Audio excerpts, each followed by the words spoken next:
Gold and silver has finally been found on Oak Island. The Lagina crew's hard work has finally paid off, but it leaves one big question.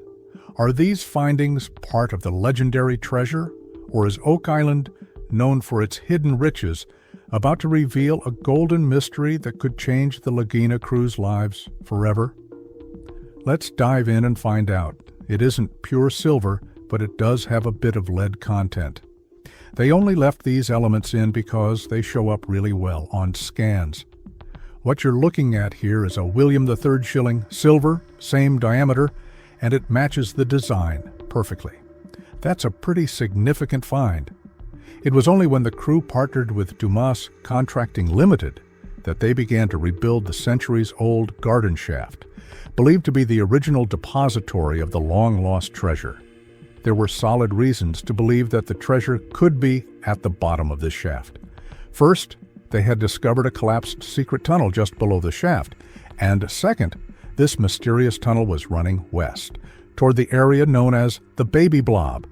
The Baby Blob is a spot that tested extremely high for traces of gold, silver, and other metals. So the next logical step for the team was to begin horizontal probe drilling. They hoped this would finally point them to the treasure's exact location. But instead, they triggered a leak of ocean water, forcing them out of the tunnel. It became clear that they had fallen into an ancient trap, one of the many booby traps littering this island. All their work up to that point was destroyed. They believed they hit the flood tunnel system. And even though this was a major setback, it also confirmed something huge. The science and the traps together now offer real proof that the legends surrounding Oak Island might actually be true. The big goal now is to recover solid pieces of the shaft so they can run dendrochronology on it, tree ring dating, which will give them an accurate age for the structure. The speed and volume of the flooding in the garden shaft, they concluded, could only have been caused deliberately, designed to stop treasure hunters before they could reach what lies beneath. Jack points out that things have started changing all across the island. Their first stop is Lot 5, where they have uncovered a variety of new discoveries and clues. They've found ancient structures no one even knew existed, and artifacts dated from as far back as the 1200s all the way to the 1700s. There have even been coins and tokens uncovered in the area. What's fascinating about these finds is how they keep getting more interesting over time. So now they've got Laird and his team focused on working that area. And with so much evidence pointing to treasure in the money pit, the crew has widened their search across the island, looking for clues to who might have built this whole mystery. The western portion of the island could hold the answers. Lot 5, a 4-acre piece of land, was purchased a few years ago by Rick, Marty, and Craig from the estate of Robert Young. And ever since, it's been a hotbed for new discoveries. All of this has led the team to a list of new suspects, people who might have left the traps, the secrets, and the treasure buried on the island. One of the suspects left behind 4 Roman coins that date back nearly 2,000 years. The team confirms their authenticity, clearly Roman in design. These aren't just old coins. They're absolute proof that someone with Roman origins might have been on the island long before anyone imagined. They also discovered an old barter token that they've connected to the lead cross found in Smith's Cove back in 2017, a cross that has long been associated with the Knights Templar. On top of that, iron tools have been found that link back to Sir William Phipps, a 17th century English politician. This connection sparked speculation that a full chest of Spanish silver could be buried somewhere in the money pit. These discoveries were made near stone foundations, one rectangular and the other rounded, located close to the shoreline. The archaeologists have been hard at work uncovering a massive stone structure, much larger than anyone had expected. The importance of these finds has earned the area a special designation, which allows the team to excavate in a way that preserves the archaeological context of the items they find. Through their careful work, they've been able to observe how the shape of the structure varies in size, curvature, and quality of construction. They've noticed that the newer sections have a very deliberate design, pointing toward a long-term project that may have spanned several generations. The theory is that the people responsible for building the money pit might have lived in the area while constructing it. Meanwhile, Gary and Peter head to Lot 4 to sift through the spoils collected around the big feature. Their plan involves using metal detectors to comb through more than 10 tons of material gathered from the shoreline of Lot 5. What they find is a collection of items spanning centuries, among them a 14th century barter token, 17th century tools, and materials that match substances discovered 100 feet deep inside the money pit. Some of these materials also match findings from a site in Locust Coney, which had been linked to an 800-year-old cross.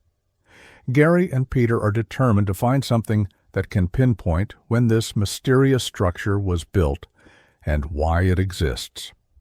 After some careful searching, Gary finds a cut coin. If it turns out to be a Spanish coin, it could be made of silver. Gary examines it closely, noting that the cut is clean and intentional, exactly how coins were split in the past to make change. This could potentially be a Spanish treasure coin. Back in the 18th century, European nations like Spain, England, and France were busy colonizing new lands and creating trade routes across the Americas. During that time, both the military and pirates were known to cut coins to pay their crews. This discovery might point directly to that era, and possibly to treasure. Knowing how significant this could be, Gary and Peter take the coin to the Oak Island lab. There, the Lagina brothers, Rick and Marty, are joined by Jack, Laird, and Emma to study the find. Laird confirms right away that it's a cut coin.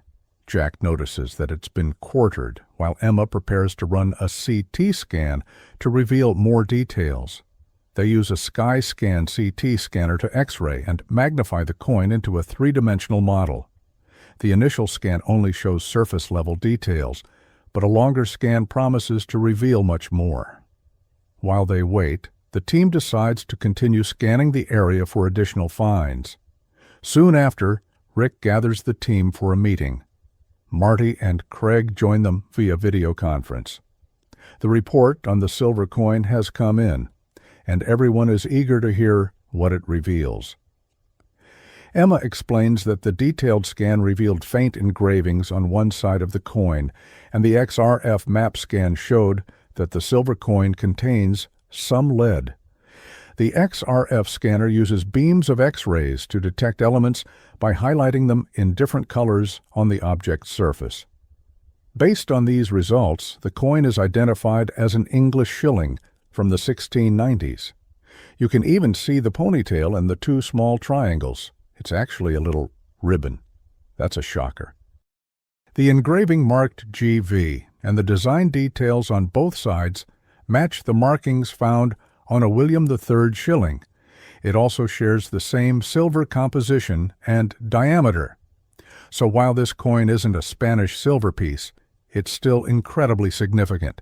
It proves that the area they were searching in, Lot 5, could have been occupied as far back as the 1600s. Although the team is disappointed that the coin doesn't support the Spanish treasure theory directly, it opens up a new line of thinking.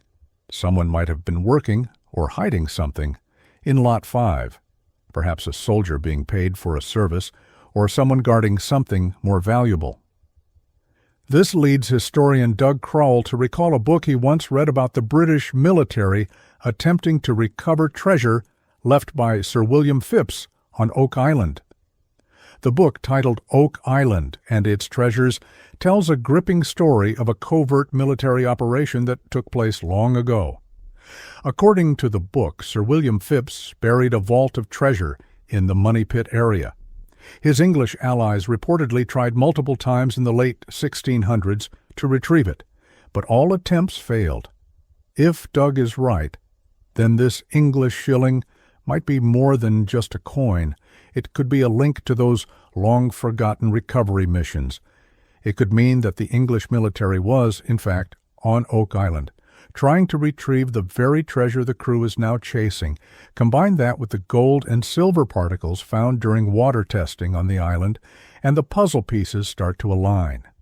The clues are stacking up, and they all seem to suggest the treasure is still here, buried deep, hidden well, but waiting to be found. This discovery has raised the stakes for the Oak Island crew. Their work in Lot 5 now feels more crucial than ever.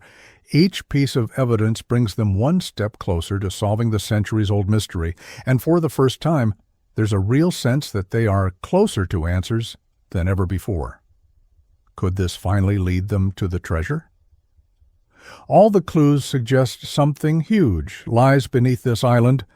Rick Lagina has finally found a breakthrough on the mysteries of the infamous Oak Island. The team has just uncovered something so bizarre that it proves gold is truly here on this island. But did they actually find a hidden chest containing a map to the real treasure? That's the big question, and what follows might just have the answer. Craig Tester, Steve Guptill, Alex Lagina, and the rest of the crew gather to launch their latest large-scale excavation. Their goal is to uncover what they believe to be the second shaft, buried over 100 feet deep and built during the early 18th century. It's believed this shaft lies just a few feet southeast of the original money pit. To investigate this possibility, they begin digging into what is considered to be the first ever searcher shaft on Oak Island.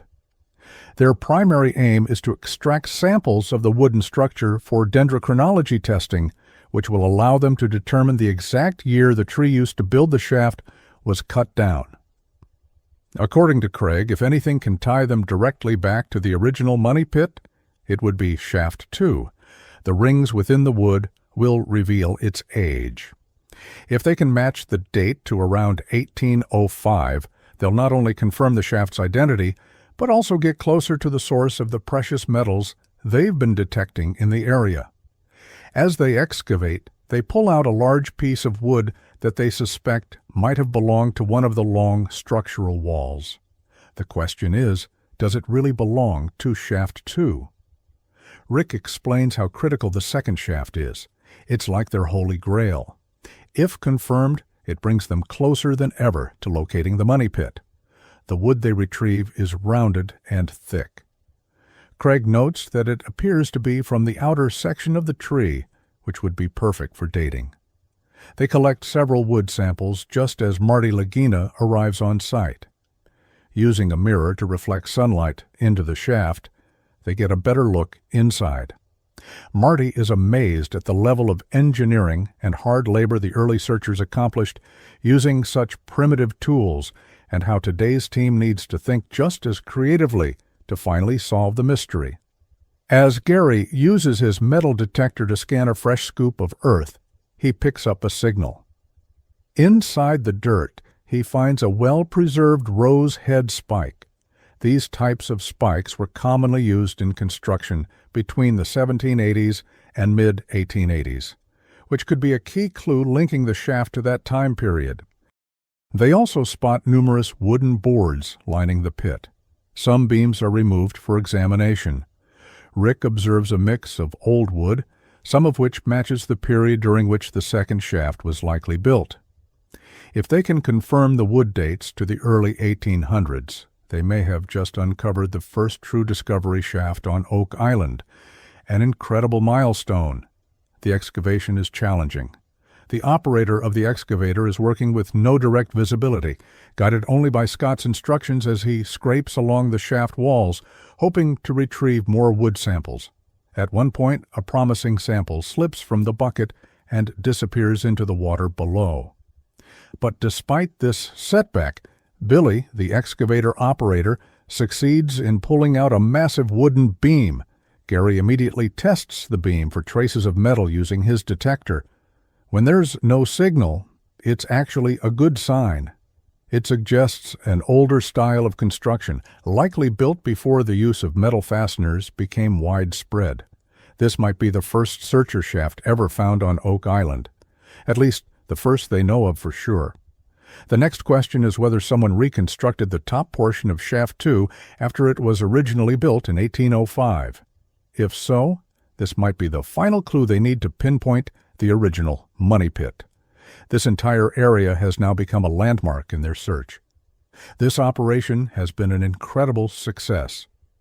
Back at the Oak Island Research Center, Marty Lagina meets with members of the drilling team to align their strategies moving forward. Marty emphasizes how his attention has been fixed on the metals previously detected in the island's water. A few weeks earlier, scientists had analyzed samples and identified a specific area that continued to show high concentrations of metals like copper, lead, zinc, and tin. Their focus narrows on a roughly 2,500 square foot section referred to as the P area. Within this, Dr. Michelle and the team have identified a subsection they've dubbed the Golden Egg.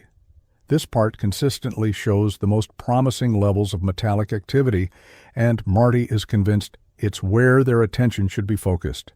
They decide this is the ideal spot to begin a new round of well drilling, hoping to uncover deeper clues as to what lies beneath.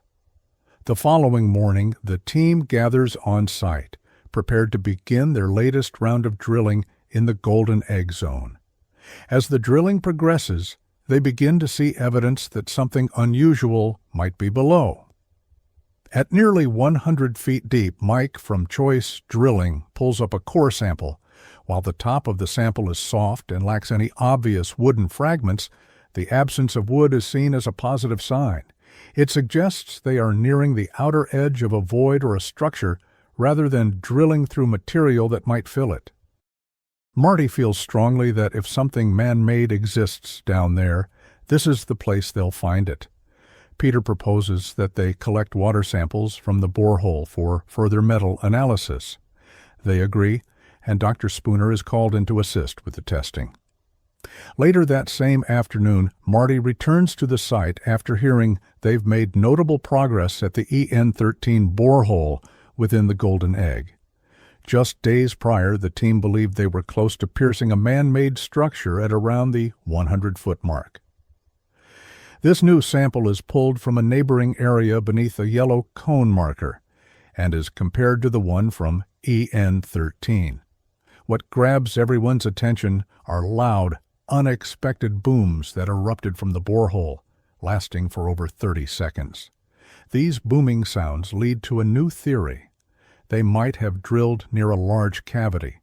The sudden release of pressure and sound could mean they've broken through into an open space underground, or that a part of the structure is collapsing.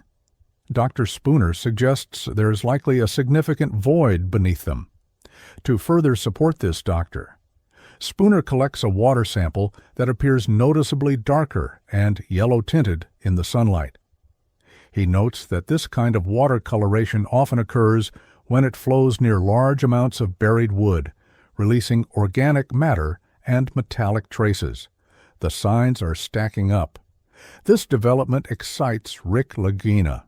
The possibility of an underground collapse paired with discolored water and resonant booms strongly suggests they might be looking at a hidden chamber. All the evidence points to the movement of water through a tunnel or shaft, key information in determining where these metallic traces are originating from. It seems the crew may be closing in on one of Oak Island's biggest secrets. They hope their next drilling spot will reveal even more. And as if the island wanted to keep the momentum going, the very next day brings another fascinating discovery. A Roman coin. This isn't the first, and the team is beginning to see a pattern. These coins could potentially be connected to Viking descendants, an angle that suddenly opens up new historical corridors. The resident historian explains the potential link. The Norse reached Iceland and Greenland well before 1021 AD. From there, Newfoundland is just a short journey west, about 600 miles northeast of Oak Island. That geographic proximity makes it plausible that explorers, tradesmen, or even treasure carriers from the Norse world may have reached Oak Island far earlier than most records suggest. To explore this theory, the crew plans a research expedition to the Viking settlement in Newfoundland, a site recognized by the Canadian government as a National Historic Site. It is, to date, the only confirmed Viking settlement in North America. This place, Los Omeros, is where their journey for historical clarity will continue. Rick Lagina underscores how critical the descendants of the Norse people are to understanding how Old World artifacts and treasures might have ended up buried on a small island off the coast of Nova Scotia. As the team prepares for their trip, they discuss taking some of their recently found items with them, including a centuries-old arrowhead they believe may share stylistic similarities to Viking craftsmanship. Every artifact might be a puzzle piece waiting for the right context to snap into place. The historian adds another surprising detail. The Viking settlement in Newfoundland was only discovered in the 1960s. Marty laughs at the notion, if such a major historical find was hidden until so recently, who's to say what else might still be uncovered across the region? It opens the possibility that the Vikings, or perhaps even the Knights Templar aligned with them, could have continued beyond Newfoundland, eventually making landfall on Oak Island. According to some, relics found on the island already support this theory. Marty points out that if any significant activity happened on Oak Island around the 1200s or earlier, the list of candidates narrows significantly. Not many groups were known to have the ability or the reason to reach this part of the world. Vikings and their descendants are among the very few who did, and they may not have come alone. The idea that a Templar-Viking connection could have led to a hidden deposit of treasure on the island is gaining traction within the team. With another coin found recently on Lot 5 and the growing pile of historical clues, excitement is building fast. Alex Lagina is especially thrilled about the planned trip to Los Omeros, even though he'll remain back on Oak Island for now. New perspective and understanding gained from exploring that Viking site could be pivotal in unlocking the long-held secrets of their own island. Each new clue, each artifact, each connection strengthens their determination. And though the treasure has yet to be uncovered, the truth of Oak Island seems just a little closer.